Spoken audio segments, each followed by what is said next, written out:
안녕하세요. 데일리머니입니다. 미국의 중국에 대한 관세 인상과 AI 칩 수출 제한에 긴장이 고조되고 있습니다.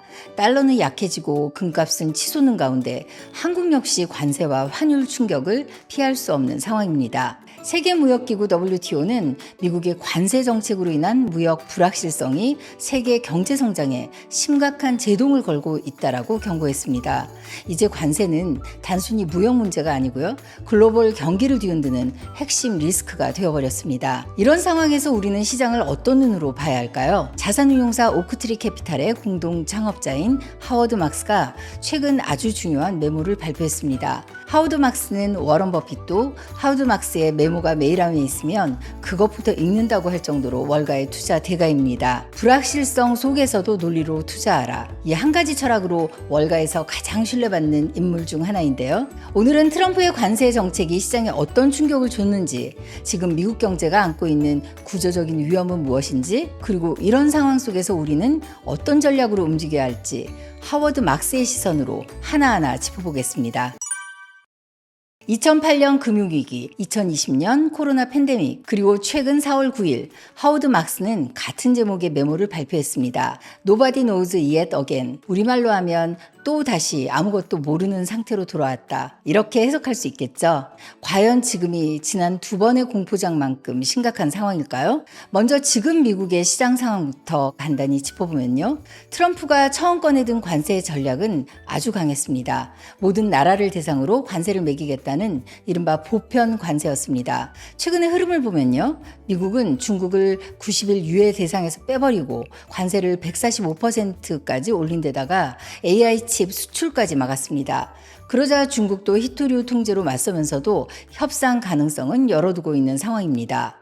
연준, 페드의 스탠스도 투자자들의 기대 이하입니다. 시장은 연준이 곧 도와줄 거라 기대했지만 연준은 여전히 데이터 보고 결정하겠다, 즉 데이터 디펜던트 입장을 고수하고 있습니다. 게다가 최근 미국 국채 입찰을 보면 수요가 예전 같지 않습니다. 외국인들이 미국 국채를 슬슬 외면하고 있다는 신호가 잡히기 시작했어요. 그럼 트럼프가 왜 이렇게 강경한 관세 카드를 꺼냈을까요? 표면적으로는 이유가 여러 가지입니다. 미국 제조업을 부활시키겠다. 수출은 늘리고 수입은 줄여서 무역 적자를 해결하겠다. 해외에 나간 공급망을 다시 미국으로 끌어오겠다. 불공정 무역국을 압박해서 협상 테이블로 끌어내겠다. 그리고 마지막으로 관세를 통해 미국 정부의 세수도 늘리겠다는 기대죠. 듣기에는 꽤 그럴듯해 보이지만 하워드 막스는 아주 단호하게 경고합니다. 관세는 실질적 성과를 내기 힘들고 오히려 과거 브렉시트처럼 자책골이 될 가능성이 더 크다. 특히 그는 미국 제조업 현실을 냉정하게 짚었습니다. 지금 미국 안에는 공장을 늘릴 만큼의 제조 인프라가 충분하지 않습니다.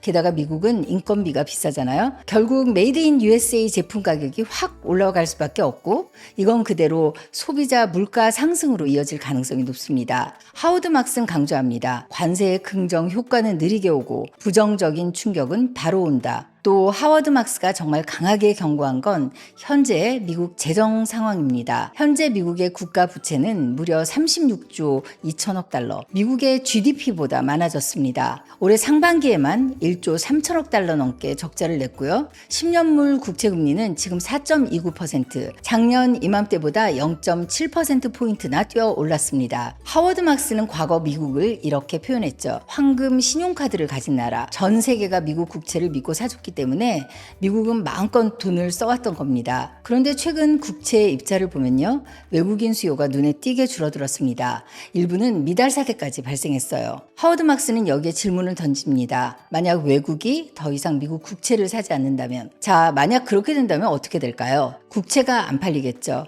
그러면 연준이 직접 국채를 사야 합니다. 그럼 시중에 돈이 확 풀립니다. 돈이 많아지면 당연히 인플레이션이 다시 올라오겠죠. 인플레이션을 잡으려면 결국 금리를 또 올릴 수밖에 없습니다. 금리가 오르면 기업들은 대출이 부담되어 투자를 줄이고요. 소비자들은 지갑을 닫게 됩니다. 이게 바로 하워드 막스가 말한 미국의 황금 신용카드가 멈추는 시나리오입니다. 핵심은 이겁니다. 지금 미국이 유지하고 있는 지출 구조, 이대로는 오래 못 간다. 자, 그렇다면 이런 불확실한 시기에 우리는 어떤 태도를 가져야 할까요? 첫 번째, 논리적으로 상황을 바라봐야 합니다. 확신을 가질 수 있는 사람은 아무도 없습니다. 두 번째는 시장 예측에 목매지 말고 전략을 세워야 합니다. 타이밍을 잡으려 하기보다는 기회가 왔을 때 어떻게 대응할지 준비하는 게 더 중요합니다. 세 번째, 현금을 지키되 기회가 오면 망설이지 말아야 합니다. 좋은 자산은 항상 시장이 무서울 때 나오는 법이니까요. 그리고 또 하나 중요한 건 움직이지 않는 것도 하나의 투자 판단이라는 사실입니다. 확신이 생길 때까지 기다리는 건 오히려 좋은 기회를 놓치게 할 수 있습니다. 이제 그럼 하워드 막스가 이끄는 오크트리는 지금 어떤 투자 전략을 쓰고 있을까요? 여기서 짚을 점은요. 하워드 막스는 기본적으로 50년 넘게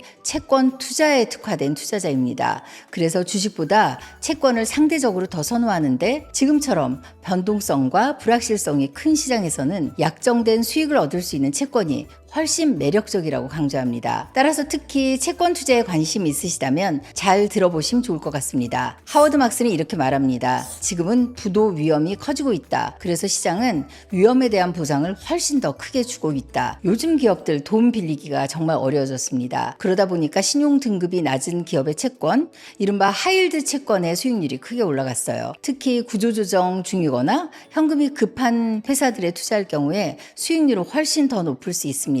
그래서 오크트리는 지금 기회주의 채권 펀드 운용 속도를 평소보다 훨씬 빠르게 끌어올리고 있다고 밝혔습니다. 하워드 막스는 지금 상황을 수익률이 열릴 수 있는 타이밍으로 바라보는 거죠. 따라서 채권 투자에 관심이 있으시다면 단기 하이힐드 채권 ETF나 신용 스프레드가 크게 벌어진 회사채 ETF 같은 상품들을 투자 대안으로 한 번쯤 생각해 보아도 좋을 것 같습니다. 국내에서 투자할 수 있는 미국 하이힐드 액티브 ETF 2개를 정리해 봤는데요. 오늘 소개한 두 가지 ETF는요. 코덱스 아이쉐어스 미국 하이힐드 액티브랑 에이스 미국 하이힐드 액티브 H입니다. 둘 다 기본적인 방향은 비슷합니다. 미국의 달러 표시 하이힐드 채권에 투자해서 월 배당을 주고요. 연 6%대 수익률을 노리는 상품입니다. 하지만 차이가 있습니다. 코덱스 ETF는요. 규모가 크고 매매 중개 수수료를 포함한 실비용이 훨씬 저렴합니다.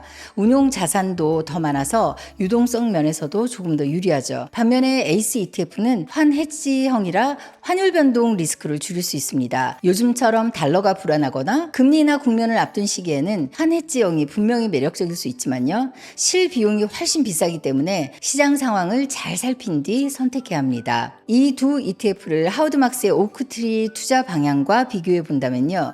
미국 하이힐드 채권에 투자하는 만큼 큰 방향은 오크트리 캐피탈과 비슷하지만 오크트리 캐피탈이 아무래도 보다 맞춤형으로 정교하게 고르는 운용을 해낸다는 차이가 있지 않을까 싶습니다.